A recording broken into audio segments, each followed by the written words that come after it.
Glória a Jesus. Filipenses, capítulo 1, verso 3, irmão. Dou graças ao meu Deus todas as vezes que me lembro de vós, fazendo sempre com alegria a oração por vós em todas as minhas súplicas, pela vossa cooperação no Evangelho desde o primeiro dia até agora, tendo por certo isso mesmo, que aquele que em vós começou a boa obra a aperfeiçoará até o dia de Jesus Cristo. Como tenho por justo sentir isso de vós todos, porque vos retém em meu coração, pois todos vós fostes participantes da minha graça, tanto nas minhas prisões como na defesa e confirmação do Evangelho. Porque Deus me é testemunha que das saudades que de todos vós tenho, em entranhável afeição de Jesus Cristo.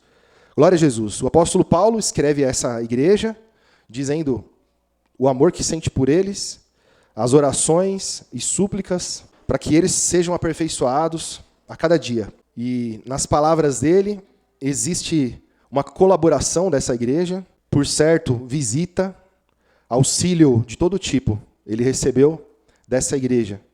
Então, ele começa a carta, irmãos, agradecendo a Deus e confessando isso para esses irmãos, mostrando, irmãos, a fraternidade, um vínculo que existe entre eles. Verso 9. E peço isto, que o vosso amor cresça ainda mais e mais, em ciência e em todo o conhecimento. Então, ele diz que o amor, ele pede que o amor cresça. De que jeito, irmãos? Que eles fiquem assim com o coração bem cheios assim de um sentimento gostoso. É isso? Não é. É em ciência, em toda a ciência e todo conhecimento, para que aproveis as coisas excelentes, para que sejais sinceros e sem escândalo algum até o dia. Então, crescer em amor, o amor cresça. O amor cresce como? Ciência e conhecimento do quê, irmãos? Do Evangelho. Da vontade de Deus, da verdade de Jesus Cristo. Quando nós, por esse texto aqui, fica claro para nós, que quando nós entendemos mais plenamente, mais claramente a vontade de Deus, automaticamente nós conseguimos aprovar as coisas excelentes de Deus. Por que eu preciso aprovar as coisas excelentes de Deus? Eu preciso entender a vontade de Deus. Irmãos, a natureza humana conhece bem e ama o mundo. E as coisas de Deus parecem loucura. Quanto mais eu compreendo a palavra de Deus, a vontade de Deus, mais eu tenho contentamento, mais o meu coração é livre e mais eu tenho forças para vencer todas as coisas que se levantam. Então, crescer em amor, o amor cresça em ciência e conhecimento, irmãos, é ser pleno do Evangelho. Verso 11, a complementação. Cheios dos frutos de justiça, que são por Jesus Cristo para a glória e louvor de Deus. Automaticamente, irmãos, se nós somos plenos do conhecimento de Deus, da vontade de Deus, damos fruto. Então, conhecer, irmãos, a gente sempre fala, muitas pessoas conhecem também, de certa forma, decoram. Se você ouvir um ateu praticante ou um ateu desses que se envolvem em debates, muitos deles conhecem muito a Bíblia. Então não é só conhecer, mas primeiro vem a fé. Então percebam, para eu ter fé, eu tenho que conhecer, eu tenho que ouvir. E eu ouvindo e crendo, eu sou aperfeiçoado. A palavra hoje nos mostra, irmãos, o quanto nós temos que ficar atentos naquilo que aprendemos e colocarmos em prática. E meditarmos na vontade de Deus. Porque senão, o tempo passa e nós continuamos padecendo pelas mesmas coisas. Acontecem muitas coisas nas nossas vidas, irmãos. Vocês não viram, mas ali fora, a nossa irmãzinha ali sofreu um acidente ali, ó, um motoqueiro, no caminho, né, irmã? Teve alguma gritaria? Teve alguma ofensa? Não teve, né? O rapazinho também estava tranquilo, né? Tava cheio de problema também, pediu oração, bateu no carro da irmã chegando aqui. O menino nem chorou, e vocês nem ficaram sabendo, estão sabendo agora. Né? Mas, de repente, um coração, irmãos, um coração cheio de razão, cheio de soberba ali, como que ficaria? Olha aí o que você fez, não é? Talvez ficasse triste com Deus, sei lá, veio agora esse pensamento, né? Esse exemplo do que aconteceu. E as coisas acontecem. Outro dia foi o Jefferson, né? O Jefferson chegou na igreja também para louvar, num dia de chuva. Foi para louvar? Foi numa terça? Tá bom, obrigado, irmão. Me corrigi. Mas também sofreu um acidente, irmão. Então, as coisas acontecem. Isso são coisas mínimas. O que aconteceu aqui, o exemplo que foi dado foram coisas mínimas. Mas as coisas acontecem de todo tipo, de níveis, que trazem angústia, sofrimento, que tiram a paz, que tiram, muitas vezes, irmãos, e não deveriam, né? Tira a gente do nosso centro ali de paz. Você perde a paz, perde a razão, perde a lógica. Começa a agir pelos impulsos da carne. Mas quando você é cheio do Evangelho, cheio do Espírito Santo, as coisas vão acontecer e você vai agir conforme um cristão. Você vai agir conforme a mansidão, como Cristo agiria. Né? Então, vamos mudar aqui de texto, irmãos? Vamos para Romanos 10. Conhecendo o Evangelho, conhecendo Deus, o Deus verdadeiro, revelado por Jesus Cristo, sabendo quem somos, onde estamos, de onde viemos e para onde vamos, tudo muda, tudo muda. Porque se nós estivéssemos aqui, irmãos, com a cabeça que nós tínhamos antes de conhecer a verdade, cada um dos irmãos teria vindo aqui com problemas pessoais e com coisas materiais para serem resolvidas. E assim espero que os irmãos tenham vindo com o propósito de louvar a Jesus, o propósito de confessar a fé, o propósito de estar unido em um só corpo, no propósito de estar presente junto a Jesus Cristo, ao Espírito Santo, no propósito de ser cheio da revelação, do conhecimento, do entendimento. E claro, por que não, também entregar a Ele, que é cheio de poder e de misericórdia, a sua casa, a sua família, as suas necessidades. Fizemos isso em oração. Mas o propósito principal de estarmos aqui é de estarmos vivendo o reino de Deus, vivendo o Evangelho. No verso 1, irmãos, em diante, Romanos 10, diz assim: Irmãos, o bom desejo do meu coração e a oração a Deus por Israel é para a sua salvação, porque lhes dou testemunho de que tem zelo de Deus, mas não com entendimento. Então, se você perguntasse para esse povo de Israel, nesse momento aqui, eles tinham, por Deus, um zelo muito grande, mas eles não tinham entendimento. Qual foi a oração de Paulo para os filipenses? Que o amor deles crescesse e que eles fossem cheios da ciência e do conhecimento da palavra. Então, o que é diferente aqui? Porque esse povo aqui tinha muito zelo de Deus, mas não tinha entendimento, não tinha conhecimento da verdade. Ouviram falar de Jesus, mas não creram. E nós ouvimos falar de Jesus e cremos. E temos que aprender de Jesus. E a nossa cabeça, os nossos pensamentos, aquilo que nós almejamos, tem que ser de acordo com Jesus. Verso 3. Porquanto, não conhecendo a justiça de Deus e procurando estabelecer a sua própria justiça, não se sujeitaram à justiça de Deus. Porque o fim da lei é Cristo, para a justiça de todo aquele que crê. Ora, Moisés descreve a justiça que é pela lei, dizendo: o homem que fizer essas coisas viverá por elas. Mas a justiça que é pela fé diz assim: não digas em seu coração, quem subirá ao céu, isto é, a trazer do alto a Cristo? Ou quem descerá ao abismo, isto é, a tornar a trazer dentre os mortos a Cristo? Então, ele usa Moisés dizendo o quê? Moisés entregou uma lei e disse: cumpram. Se vocês conseguirem cumprir, forem obedientes à lei, viverão pela lei. O que a lei prometia? Muitas coisas boas para essa vida. Perceberam o texto? O que esse texto está querendo dizer?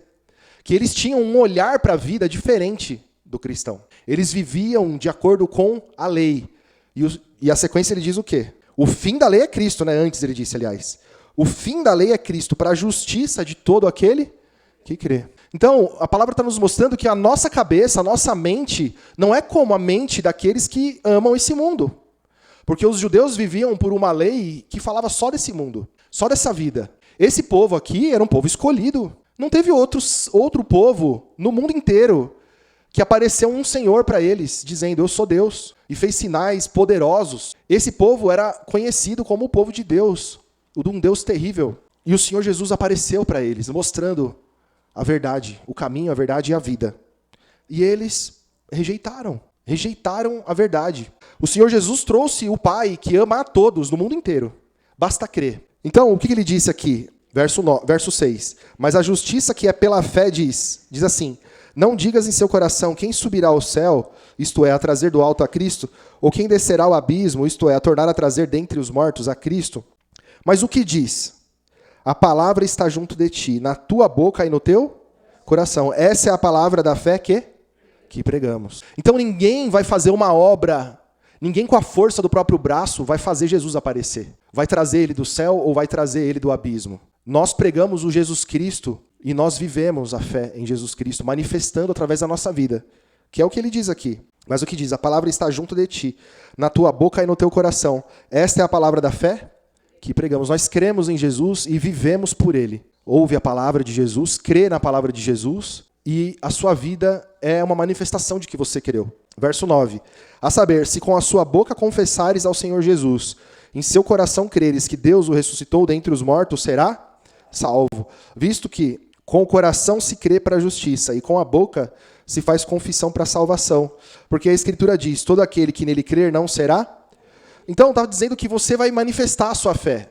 Você vai declarar com a boca, com o coração, com a sua vida. Quando diz, você vai manifestar com a boca, vai crer com o coração e por isso você vai ser salvo, o que isso quer dizer, irmãos? Que não basta você falar e sentir um arrepio, uma coisa gostosa no coração por Deus. Mas é que a palavra que você ouve muda tudo na sua vida. Muda o seu falar e muda o seu interior. O coração é o seu interior. É uma transformação. Verso 12. Porquanto não há diferença entre judeu e grego, porque um mesmo é Senhor de todos, rico para com todos os que o invocam.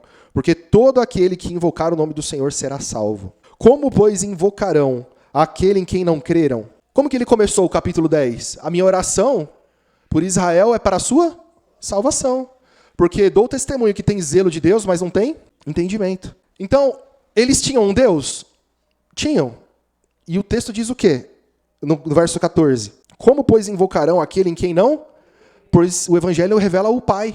Eles tinham um Deus, mas o Evangelho revela o Pai de Jesus. O Senhor Jesus falou do Pai. O texto do Novo Testamento diz que ninguém o conhecia. E o Senhor Jesus apareceu para os judeus que tinham um Deus e tinham zelo desse Deus. Que tinham uma lei e que tinham zelo dessa lei, apesar de que não podiam cumprir. A palavra do Evangelho vem nos mostrando, irmãos. Como, pois, invocarão aquele em quem não creram? E como crerão naquele de quem não ouviram? E como ouvirão se não há quem pregue? E como pregarão se não forem enviados? Como está escrito, quão formosos os pés dos que anunciam o evangelho da paz, dos que trazem alegres novas de boas? Esse texto, irmãos, é um texto de Isaías. Isaías 52. Esse texto aqui mostra uma profecia que falava que alguém iria pregar boas novas. Boas novas. Quão formosos são os pés. O que nós ouvimos ontem na palavra? Que o filho pródigo, quando ele voltou, ele foi calçado os seus pés. O que diz Efésios 6, no verso 10 em diante? Revestidos de toda a armadura de Deus. Um dos itens é o quê? Calçar os pés. Na onde? Na preparação do Evangelho. Então o Evangelho, irmãos, calça os nossos pés. Quão formosos são os pés. Então, revestidos os pés do Evangelho. Significa o quê? Se a gente converter essa figura aqui. Quão formoso é o entendimento. Quão formoso é o conhecimento. A sabedoria do Evangelho. Daqueles que anunciam o Evangelho da paz, os que trazem alegres novas de boas, porque o Evangelho faz você, eu e todo aquele que crê, mudar a mente, mudar o pensamento, mudar o foco, olhar para a vida diferente. A palavra do Evangelho te faz olhar para a sua vida de forma diferente, antes de você conhecer Jesus. Então, após conhecer Jesus, tudo tem que mudar. Então ele diz o quê? Verso 16, mas nem todos têm obedecido ao Evangelho, pois Isaías diz, Senhor, quem creu na nossa pregação? De sorte que a fé é pelo ouvir, e o ouvir pela palavra de Deus. Então, como que alguém tem fé? Quando ouve a pregação da verdade, a pregação do Evangelho. Glória a Jesus. A fé vem pelo ouvir, e o ouvir pela palavra de Deus. Então, irmãos, nós temos que ouvir, e é só ouvir? Temos que praticar, temos que viver. Temos que mudar, irmãos, completamente a nossa forma de pensar. Durante a nossa caminhada, a nossa jornada, a nossa fé é colocada em prova. As coisas acontecem, Deus permite que elas aconteçam. E quando as coisas acontecerem, se você está atento, você vai agir como um cristão. Você vai manifestar que foi transformado. Você vai agir como Jesus. Bendito é o nome de Jesus. Em João, irmãos, vamos voltar aqui, 15. Vamos ler a partir do verso 1. No capítulo anterior aqui, de João 15, João 14, o Senhor Jesus disse que enviaria o Espírito Santo, que não nos deixaria sós. Nós estamos hoje ligados a Deus pelo Espírito. E o texto aqui vai usar a figura de uma figueira, né? De uma videira, não. Videira verdadeira. Eu sou a videira verdadeira e meu pai é o lavrador. A videira verdadeira. Por que a videira verdadeira, irmãos? Eu sou uma videira, ele poderia ter dito. Mas o Senhor Jesus falou que ele é a videira verdadeira. O meu pai é o lavrador. Toda a vara em mim que não dá fruto, atira e limpa toda aquela que dá fruto, para que dê mais fruto. O que nós lemos lá em Filipenses. Cheios dos frutos de justiça. Então eu ouço o Evangelho. A fé que eu recebi de Deus é um dom precioso que eu recebi de Deus. Faz com que eu guarde, faz com que eu aprenda, que eu tenha conhecimento, que eu tenha entendimento. Produz em mim o amor. O amor aumenta no meu coração, no meu entendimento, na minha forma de ser e de viver. E eu dou fruto de justiça. Então veja que é uma manifestação poderosa do Evangelho. Fé, transformação da mente, dos pensamentos, o amor de Deus produzindo frutos em nós. Verso 4. Perdão, eu não li o 3, né? Vós já estáis limpos pela palavra que eu vos tenho falado. Está em mim e eu em vós. Como a vara de si mesma não pode dar fruto se não estiver na videira, assim também vós, se não estiverdes em mim. Eu sou a videira, vós as varas. Quem está em mim e eu nele, esse dá muito fruto, porque sem mim nada podeis. O que isso significa, irmãos? Se você não está em Jesus, você não consegue dar fruto. Que fruto é esse, irmãos? Do amor. O fruto do amor. Que amor é esse, irmãos? É o entendimento. É a mudança de mente. Mudança de mente. Uma forma diferente de pensar e de agir. Verso 6. Se alguém não estiver em mim, será lançado fora, como a vara, e secará. E os colhem e lançam no fogo e... Aqui ele está falando do fim. No dia em que os anjos separarão os bodes das ovelhas, né? Como nós ouvimos ontem. Então Deus não vai, como eu já ouvi gente dizer, né? Não, esse daí está cortado, Deus já separou já e vai matar, vai amaldiçoar. Isso não é verdade, irmãos. A pessoa conheceu a palavra, conheceu o Pai, ainda que ela se volte às velhas práticas, abandone a fé, jogue fora a graça, a herança. Se ela procurar o Pai, ela encontra. Ela acha misericórdia. Então aqui está falando do fim. Glória a Jesus. E o que é isso aqui, irmãos? É entendimento do Novo Testamento. Porque no Velho Testamento não era assim. Como foi com Saul? Pôs um espírito mau em Saul. Atormentou Saul até ele se matar, até ele morrer. Vontade, desejo no coração dele de matar Davi. Lançou uma seta para matar Davi. Ficou atormentado. Um espírito mau foi colocado nele. E o Evangelho não ensina isso. Nos mostra uma videira verdadeira.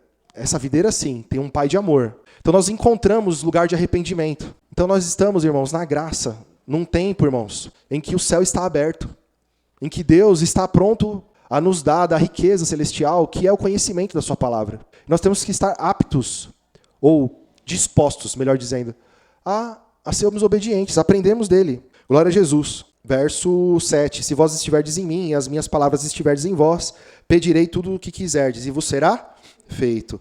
Nisso é glorificado o meu Pai, que deis muito fruto, e assim sereis os meus discípulos. Como o Pai me amou, eu vos amei a vós. Também eu vos amei a vós. Permanecei no meu amor. Que amor que é esse? No que ele está falando, irmãos? Ele está falando do Evangelho, do entendimento, da mente, irmãos, do objetivo, do reino. Glória a Jesus. Verso 10. Se guardardes os meus mandamentos, permanecereis no meu amor. Do mesmo modo que eu tenho guardado os mandamentos do meu Pai e permaneço no seu? O Senhor Jesus está falando do que aqui, irmãos? Ele estava falando com os judeus. Ele não estava falando dos mandamentos de Moisés. Ele estava falando do Novo Testamento. Ele estava falando da esperança da salvação. Ele estava falando do reino. Percebem, irmãos? É muito claro esse texto. Mas muitas vezes a gente fica ainda com os pensamentos daquele que não conhece Jesus. Glória a Jesus. Verso 11. Tenho-vos dito isso para que o meu gozo permaneça em vós. O que significa isso? O contentamento. Eu digo isso para vocês para que vocês estejam satisfeitos, contentes. E que o vosso gozo seja completo, completamente satisfeitos. E por que tantas vezes estamos insatisfeitos? Isso nos mostra, irmãos, que nós muitas vezes ouvimos e não cremos. Ouvimos a palavra, que é o poder de Deus para salvar, que nos mostra a pensar e agir como Jesus, mas não colocamos em prática. Entra por aqui, sai por aqui. Glória a Jesus. Verso 12. E o meu mandamento é esse, que vos ameis uns aos outros, e assim como eu vos... Então eu olho para Jesus, aprendo como ele amou, e aí eu amo meu irmão. Ninguém tem maior amor do que esse, de dar a alguém a sua vida pelos seus amigos. Então ele está dando agora detalhes desse amor. Vós sereis meus amigos, se fizerdes o que eu vos mando. Já vos não chamarei servos, porque o servo não sabe o que faz o seu senhor. Mas tenho-vos chamado amigos, porque tudo quanto ouvi do meu Pai vos tenho feito. E é uma verdade, nós ouvimos ontem também. O irmão citou essa passagem. A gente não leu, mas ele citou. Então Deus se revela a nós plenamente, irmãos. Nós sabemos a quem servimos. Temos conhecido tudo que diz respeito à vida e à piedade. Que o Evangelho é revelado a nós. Então ele diz que nos chama de amigos, irmãos. Verso 16. Não me escolhestes vós a mim, mas eu vos escolhi a vós. E vos nomeei para que vades e deis fruto, e o vosso fruto permaneça. A fim de tudo quanto em meu nome pedirdes ao Pai, ele vos conceda. Isso vos mando, que vos ameis uns aos... Então a gente volta a falar do amor. Então o amor que o Senhor Jesus está falando aqui, irmãos, é olhar para ele e agir como ele. Agir como ele não é sentimento. Não é sentimento, é entendimento. É conhecimento pleno da verdade. Glória a Jesus. Então, meus irmãos, em 1 de Coríntios, vamos ler um texto pequenininho lá, capítulo 2, no verso 1 em diante, irmãos. E eu, irmãos, quando fui ter convosco, anunciando-vos o testemunho de Deus, não fui com sublimidade de palavras ou de sabedoria, porque nada me propus saber entre vós, senão a Jesus Cristo, e este crucificado. E eu estive convosco em fraqueza e em temor e em grande tremor, e a minha palavra e a minha pregação não consistiram em palavras persuasivas de sabedoria humana, mas em demonstração de espírito e para que a vossa fé não se apoiasse em sabedoria dos homens, mas no poder de Deus. Então ele até fala de sabedoria, mas aí ele vai e fala especificamente do que ele está falando. É a sabedoria segundo o Evangelho, não a sabedoria dos homens. Então, meus irmãos, a palavra do Evangelho é uma grande sabedoria, mas a sabedoria de Deus. Glória a Jesus. Vamos abreviar aqui, irmãos? Verso 14, irmãos. Ora, o homem natural não compreende as coisas do Espírito de Deus, porque lhe parecem loucura, e não pode entendê-las, porque elas se discernem espiritualmente. Então, se alguém vier até a Cristo e não crê na sua palavra, a palavra do Evangelho não vai fazer sentido nenhum. É pobre, é uma palavra muito simples, é uma palavra de alguém que apareceu aí. Se a pessoa até crê que Jesus existiu, como infelizmente acontece, irmãos. Tem gente que nem crê que Jesus existiu, mas algumas pessoas creem e falam assim, ele era um homem que trouxe aí uma filosofia, mas não é filosofia. Então, parece loucura, irmãos. Mas a palavra de Deus se discerne espiritualmente. Então, irmãos, nós temos que ser espirituais para aproveitarmos a palavra. Temos que buscar a Deus e sermos espirituais para compreender, irmãos. Senão, a gente se apega em pontos do Evangelho, pontos da palavra, das promessas de Deus, mas vivemos ainda nesse mundo como se pertencêssemos a Ele. Vivemos esse mundo com os olhos ainda esperando as coisas desse mundo, valorizando e esperando as coisas que o mundo pode oferecer. E o pior, entregando isso para Deus, cobrando isso de Deus e não estando plenos, como ele disse, né, no texto que nós lemos ali. Ter um gozo perfeito, pleno, um contentamento. Você nunca está contente. Verso 15, mas o que é espiritual discerne bem tudo, e ele de ninguém é discernido. Porque quem conheceu a mente do Senhor para que possa instruí-lo? Mas nós temos a mente de Cristo. Deveríamos ter. E temos que querer e buscar ter a mente de Cristo. Então, irmãos, a síntese desse conhecimento e dessa fé é o amor. É o amor. E o amor ele é detalhado aqui no capítulo 13, verso 1. 1 de Coríntios, capítulo 13, verso 1, diz assim: ainda que eu falasse as línguas dos homens, e ainda que eu falasse. Ele dizia que ele falava. Quando ele fala de língua dos anjos, é que não só a língua dos homens, mas até a dos anjos. Aí os evangélicos inventaram a língua dos anjos, né, irmão? Que é uma repetição sem fim, que não é língua nenhuma. Então, como a língua dos anjos ninguém entende, qualquer coisa é a língua dos anjos, irmão. Então, eu vou começar a falar qualquer coisa aqui, vou falar que é dos anjos, quem vai dizer que não é? Ainda que eu falasse a língua dos homens e dos anjos e não tivesse amor, seria como o metal que soa, ou como o sino que só barulho, né? Ainda que tivesse o dom de profecia e conhecesse todos os mistérios e todo o conhecimento, e ainda que tivesse toda a fé de maneira tal que transportasse os montes e não tivesse o amor, nada seria. E ainda que distribuísse toda a minha fortuna para sustento dos pobres, e ainda que entregasse o meu corpo para ser queimado e não tivesse amor, nada disso me... Percebem, irmãos, que parece que ele está dizendo aqui de algo que não é sentimento? Perceberam isso? Porque quando você vê uma pessoa que entrega a sua vida para fazer obras sociais, é o que ele disse aqui, distribuir toda a fortuna para sustento dos pobres, entregasse o meu corpo para ser queimado e não tivesse amor. Então, as pessoas, elas buscam fazer as coisas porque elas entendem errado o que o Senhor Jesus ensina. Então, elas querem mostrar uma santidade, vão falar em língua. Não é o Espírito que usa elas para pregar o evangelho para um estrangeiro. É uma vontade grande de fazer, mas não com entendimento. Então, não tem entendimento. Então, as pessoas não querem Jesus verdadeiramente. Elas querem criar um Jesus próprio, uma fé própria, para dizer, eu estou fazendo, eu faço parte. Porque muitos fazem obras, ditas obras de caridade. Mas aqui nós estamos vendo, se não tiver amor, não adianta. Verso 4, o amor é sofredor, é benigno. O amor não é invejoso, o amor não trata com leviandade, não se ensoberbece. Não se porta com indecência, não busca os seus interesses, não se irrita e não suspeita mal. Até então, irmãos, se você não tem contato com esse texto, amor é um sentimento, irmãos. De ver alguém em necessidade e ficar com o coração quebrantado. Ficar pensando naquela pessoa e imaginar que ela está agora num lugar, passando fome. ou o quanto que ela já sofreu e se compadecer. Tem algo de bom nisso? Tem, com certeza tem. Mas não é esse o amor que o Senhor Jesus está ensinando, que a palavra do Evangelho nos ensina. Então nós vemos, irmãos, que é uma atitude, é uma mente, mas nós temos a mente de Cristo. Glória a Jesus. O amor nunca falha, é o verso 8. Mas havendo profecias serão aniquiladas, havendo línguas cessarão, havendo conhecimento desaparecerá, porque em parte conhecemos e em parte profetizamos, mas quando vier o que é perfeito, então o que o é em parte será aniquilado. Glória a Jesus. Bendito é o nome de Jesus. Quando eu era menino, falava como menino, sentia como menino e pensava como menino, mas logo que cheguei a ser homem, acabei com as coisas. Ele está usando aqui, irmãos, uma analogia da vida do cristão e a vida de um ser humano. Como que é a vida do ser humano? Todo mundo já foi menino, quem é adulto aqui. As crianças nem estão aqui, né? Estão no cultinho. Então, se eu perguntar para qualquer um de vocês, como que era você quando era menino, quando era criança? Eu fazia isso, eu fazia aquilo, eu chorava, eu era invejoso, eu era birrento, eu era mimado, ou eu era obediente nisso ou naquilo outro. Eu tinha essa mania, isso daqui eu não suportava, qualquer coisa eu chorava. Aí você foi crescendo, quando você começa a pensar as coisas que você fazia, fala, mas como eu era inocente, mas como eu era ignorante, mas como, sabe? Aí você começa a pensar. Por quê? Porque você hoje é um adulto, uma mulher adulta, um homem adulto. Então você consegue olhar e falar, agora sim, agora eu entendi como que funcionam as coisas. E trazendo para o Evangelho é a mesma coisa. Então, como que você olhava para as coisas espirituais? Era de um jeito, eu entendia de um jeito, mas e agora? Então, a palavra vem nos mostrando que nós temos que deixar as coisas de menino, espiritualmente falando.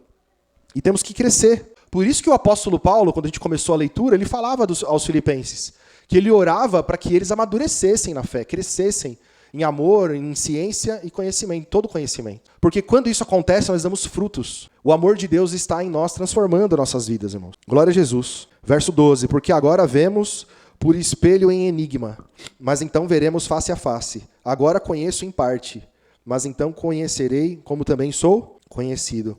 Agora, pois, permanecem a fé, a esperança e o amor. Esses três, mas o maior desses é o amor.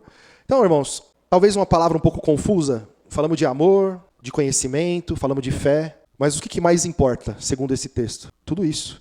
Agora, pois, permanecem a fé, a esperança e o amor. Esses três, mas o maior desses é o amor.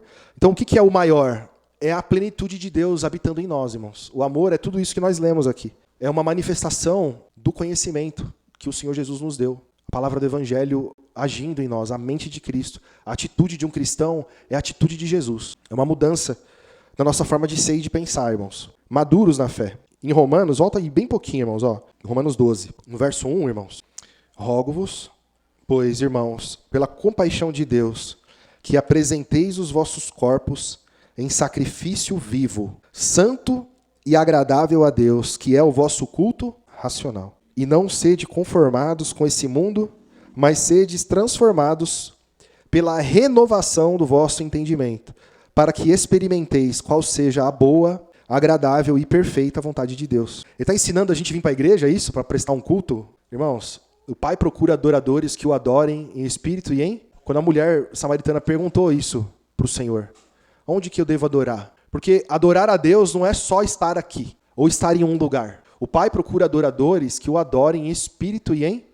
Temos que ser espirituais, irmãos. E temos que viver em verdade, viver pela sua palavra. Então, ele fala pela compaixão de Deus, que vos apresenteis os vossos corpos em sacrifício vivo, santo e agradável a Deus, que é o vosso culto racional. Então, o nosso corpo é a nossa vida. A nossa vida tem que manifestar, irmãos, um culto racional. Alguém que vive pela razão da fé. E não sedes conformados com esse mundo, mas sedes transformados pela renovação do vosso... De um lado, o conformismo das coisas do mundo. Tudo é normal, tudo pode, está tudo certo. Não, eu não me conformo com isso. Não, minha mente é renovada. Renovação do vosso entendimento, para que experimenteis qual seja a boa, agradável e perfeita vontade de Deus. Entender a vontade de Deus, irmão. Então o Senhor Jesus disse, olha, eu chamo vocês de amigos, porque o Pai me faz ensinar vocês a conhecer a vontade dele plenamente. Vocês sabem a vontade de Deus plenamente. Conhecem a vontade de Deus. Sabem tudo de Deus através do Evangelho. Hoje, as coisas acontecem E o cristão que está firme no entendimento e na vontade de Deus, ele não fica perplexo. Ele não fica transtornado. Como que isso pode acontecer? Como foi que isso aconteceu na minha vida? Ele não fica assim. Ele sabe, o Senhor Jesus me prometeu isso. Eu sei a vontade de Deus, eu conheço a vontade de Deus. Ele não é pego desprevenido. Glória a Jesus. Bendito é o nome de Jesus. E para concluir, irmãos, 1 de João, no capítulo 2, verso 3. E nisto sabemos que o conhecemos, se guardamos os seus mandamentos. Aquele que diz, eu o conheço e não guarda os seus mandamentos, é mentiroso, e nele não está a verdade. Mas qualquer que guarda a sua palavra, o amor de Deus está nele verdadeiramente aperfeiçoado. E nisto conhecemos que estamos nele. É você que se avalia, é você que olha para dentro de si mesmo e sabe se você está nele ou não. Você vê que as coisas de menino estão ficando para trás. Você busca conhecer a sua vontade, conhecer e praticar o seu evangelho. Então essa palavra ela é pesada, irmãos, porque ela vem falando de pecado, ela vem falando de perdão, esse texto aqui de 1 de João. Olha, todos pecam. Quem diz que não peca é mentiroso, está fazendo Deus mentiroso. Se alguém pecar, pela graça nós temos um advogado junto ao Pai, Jesus Cristo. Mas ele vem nos mostrando, irmãos, que nós temos que guardar os mandamentos. E se eu não guardo o mandamento, eu digo que eu sou de Deus, eu estou mentindo. Estou enganado. Aí voltamos lá para o início da pregação, que Paulo orava para que eles fossem cheios do conhecimento da palavra, dos mandamentos de Jesus. Nós temos que ser cheios de Jesus, aprender a ser como Ele. Qual é a vontade dEle? Como que funciona o reino dos céus? O que eu espero do meu Pai? O que eu espero da graça, do Evangelho? É isso que eu preciso saber. E o que Ele me ensina? Como eu tenho que ser? O que tem que mudar na minha vida? Glória a Jesus. Então, verso 5, de novo. Mas qualquer que guarda a sua palavra, o amor de Deus está nele verdadeiramente aperfeiçoado. Nisto conhecemos que estamos nele. Aquele que diz que está nele também deve andar como ele andou. É fácil, irmãos? Que parâmetro, hein? Mas a palavra do Evangelho nos ensina a ser como ele. Irmãos, não vos escrevo o mandamento novo, mas o mandamento antigo, que desde o princípio do reino, né, irmãos? Do Evangelho. E este mandamento antigo é a palavra que desde o princípio ouvistes. Glória a Jesus. Outra vez vos escrevo um mandamento novo, que é verdadeiro, nele e em vós, porque vão passando as trevas e já a verdadeira luz ilumina, que é Jesus, irmãos. Aquele que diz que está na luz e odeia o seu irmão até agora está em trevas. Então, irmãos, hoje mais uma vez nós ouvimos a palavra, irmãos, que nos ensina a ouvir a palavra, colocar a palavra em prática, analisar nós mesmos, glória a Jesus, procurar saber qual que é a vontade de Deus, porque isso, irmãos, é uma evidência de que Jesus Cristo está na sua vida e na minha vida, nas nossas vidas, irmãos. Esse é o amor de Deus em nós. Amém, irmãos? Vamos louvar ao Senhor Jesus.